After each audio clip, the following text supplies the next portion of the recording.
Bonjour et bienvenue dans l'entretien de France 24. Aujourd'hui, j'ai le plaisir de recevoir un écrivain, Siwar al-Assad, qui est aussi cousin de Bachar al-Assad, qui vient de publier son premier livre ici en France, en français. Merci beaucoup d'être là aujourd'hui. Il s'agit donc de Hacker perdu, un roman romantique, policier, un mélange de genres. Votre premier roman, vous l'avez écrit pour parler du passé, mais pas du vôtre. Pas vraiment du mien, non. J'écris depuis l'âge de 11 ans, 12 ans. J'ai toujours aimé écrire. C'est le premier livre qui est publié grâce à un ami qui m'a conseillé de le faire. Mais c'est principalement de la fiction.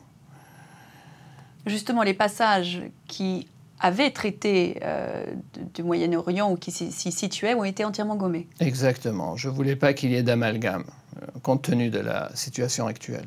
Donc c'est un livre qui parle de mémoire, d'une recherche de choses qui se sont passées avant, en l'occurrence d'un cœur, du cœur d'un homme.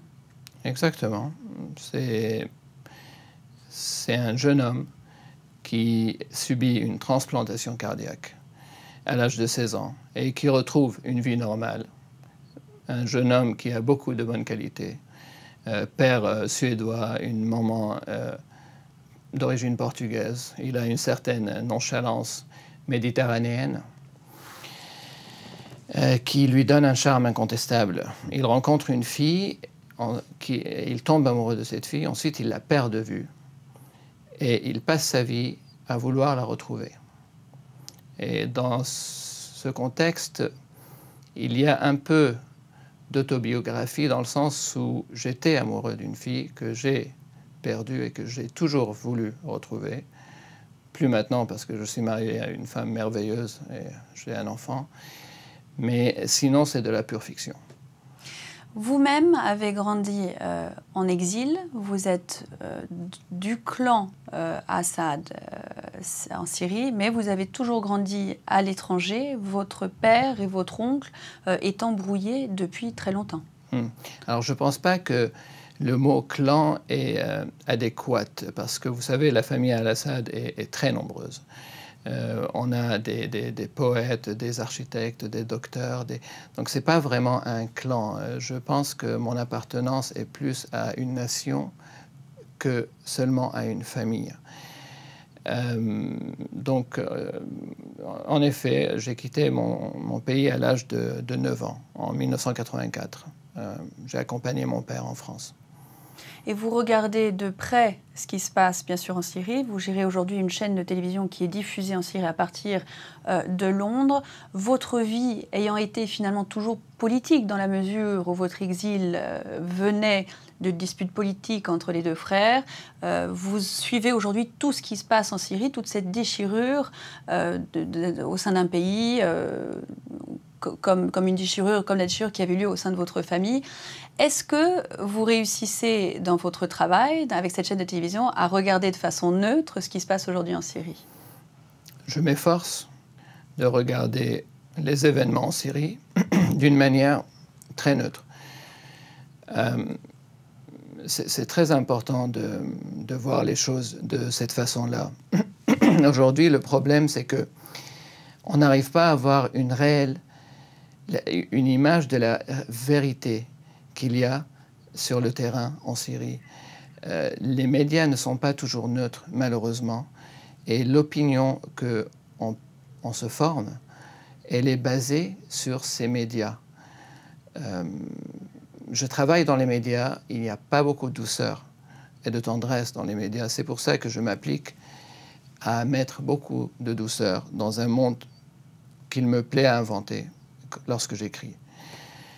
Voilà.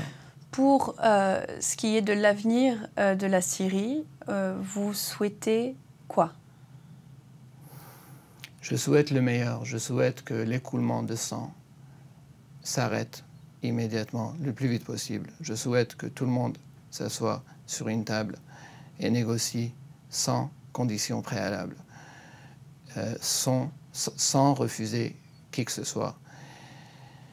Je souhaite que tout le monde puisse aider et encourager le plan de Kofi Annan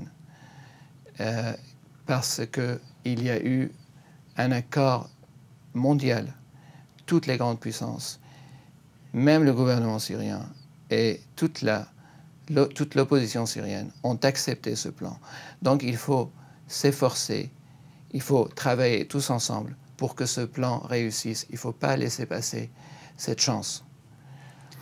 Comme vous le disiez il y a un petit moment, finalement, on a du mal à savoir ce qui se passe en Syrie. Forcément, les journalistes n'y vont que très difficilement, et ce depuis 16 ou 17 mois maintenant. On a du mal à comprendre ce qui se passe au cœur du régime, comment eux ont pu en arriver là. Est-ce que vous-même, étant de la famille, même si un peu plus distante et géographiquement et par rapport à l'histoire de votre vécu, est-ce que vous arrivez à comprendre ce qui a pu se passer? Alors, je ne suis pas un analyste politique, mais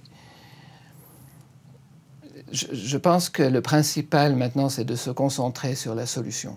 Ce n'est pas vraiment de savoir pourquoi ça s'est produit, parce que c'est trop tard de toute manière.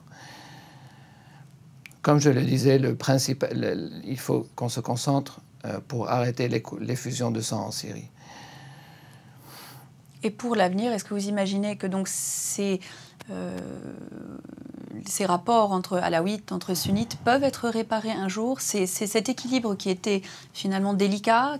Est-ce que vous pensez qu'avec tout ce qui s'est passé, on peut imaginer un avenir où la Syrie redevienne à une espèce de solidarité, redevienne une nation? Vous savez, le peuple syrien est beaucoup plus intelligent que ça. Il ne tombera pas dans le piège du problème alaouite, sunnite, chiite. C'est un peuple qui est très ancien. Damas est la capitale la plus ancienne du monde. Les mosquées sont à côté des églises. Même dans mon village, les chrétiens vivent à côté des musulmans. Les sunnites vivent avec les alaouites. Ils prient dans les mêmes endroits. Ils font le ramadan ensemble. Ils se marient entre eux. Il n'y aura pas de problème alaouite sunnite. Je pense que c'est un faux problème que l'on est en train d'inventer. Vous comptez vous-même y retourner? J'espère pouvoir retourner dans mon pays. Bien sûr, c'est mon pays. J'aime mon pays, bien sûr. Même si la France, pour moi, est une seconde patrie. Et je me sens très, très proche de la France. Mais bien sûr, j'aime mon pays, j'espère pouvoir y retourner, bien sûr. Votre père, donc, on le disait à l'instant, était dans l'opposition à Bachar al-Assad donc depuis très longtemps, bien oui. avant les événements. C'est d'ailleurs la source de votre exil vous-même. Il est aujourd'hui toujours actif dans cette opposition. Oui. Vous avez choisi de ne pas l'être. Pourquoi? J'ai choisi, moi, de ne pas l'être? Oui. Je n'ai pas choisi de ne pas l'être. Je suis juste moins politique que mon père ou mon cousin ou que d'autres membres de ma famille. Mais je n'ai pas choisi de ne pas être dans l'opposition. La politique ne vous intéresse pas? Je suis moins intéressé par la politique que d'autres membres de ma famille. Je suis plus intéressé par la littérature, par l'histoire et par la vie familiale, je dirais. Et par l'écriture. Donc vous comptez continuer à écrire? Vous avez trouvé le temps, donc vous avez toutes vos affaires, vous avez les chaînes de télévision que vous gérez. Oui. Comment vous avez trouvé le temps déjà d'écrire celui-ci? Écoutez, moi j'ai toujours été fasciné par les écrivains du siècle des Lumières. Et je trouve qu'il y a un rapprochement à faire entre, par exemple, Al-Jahiz et La Fontaine. Je trouve qu'on peut faire aussi un rapprochement entre... je trouve que Descartes est la continuité de Averroès. Donc je suis fasciné par la littérature de ces deux pays et j'espère pouvoir écrire le plus souvent. Et même si ça va être difficile, je dois vous l'avouer, parce que je voyage énormément et je travaille énormément. Mais vous avez commencé déjà la suite ou pas? Alors, pas la suite. J'ai commencé déjà un nouveau projet de livre. Et c'est un peu de la science-fiction. Je mentionne un peu mon pays, mais c'est la Syrie en 2030-2035. Donc vous restez décidément, résolument dans la fiction. Oui, exactement. Siwar Al-Assad, merci beaucoup d'avoir été notre invité aujourd'hui. Merci. C'est la fin de cet entretien, mais on se retrouve bien sûr très prochainement pour un nouvel entretien sur France 24. À bientôt.